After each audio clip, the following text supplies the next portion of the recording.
As the royal carriage approaches the esteemed Louis-le-Grand College, crowds gather for a glimpse of grandeur.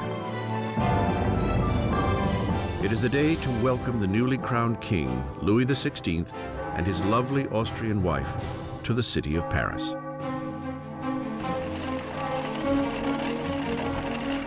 And at the head of the welcome party is a promising young law student, Maximilien Robespierre.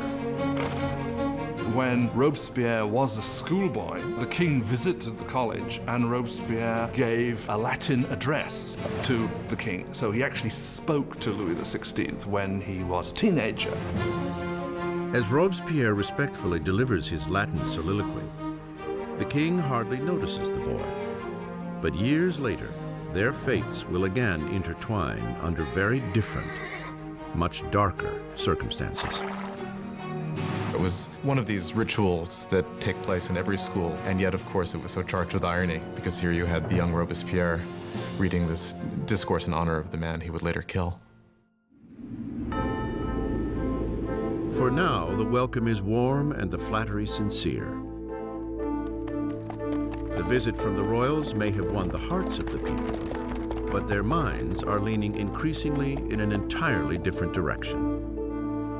Since the Middle Ages, European society had been broken into three distinct classes, dictated by birth. There was a great divide between the wealth of the nobility and the clergy, and the poverty of the peasants. Then, at the blossoming of the 18th century, reason and science began to challenge this age-old tradition. Swept up on a current of innovation and new literature, Paris now radiates as the philosophical center of the world.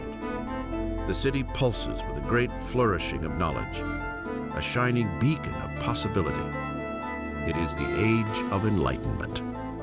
The Enlightenment is a movement which says don't trust authority, don't trust anything that you've been told by anybody else at all. Think it out for yourself, test it for yourself. In old regime Europe, you were told what to think. You were given information from above by your rulers, by your priests. And so the idea that you could map out all of human knowledge and then have access to it was revolutionary.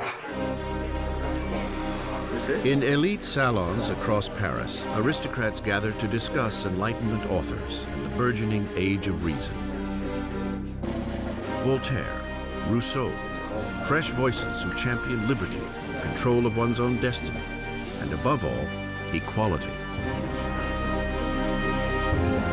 The passion for this new literature is highest among the upper class. But as Enlightenment ideas take root at all levels of society, the drive for equality will begin to threaten the aristocratic way of life. What makes it dangerous is it means you will eventually question, why are aristocrats the ones with privilege? Can't we change the world to make it a better place? Isn't progress possible? All of that will eventually undermine the idea that monarchy is natural, aristocracy is natural, and hierarchy is natural. To see Enlightenment ideals in action, one need only look across the Atlantic, where the Americans are fighting for freedom from France's old nemesis, Great Britain. Young King Louis wants revenge for his grandfather's defeats, and he sees an opportunity in the American War of Independence.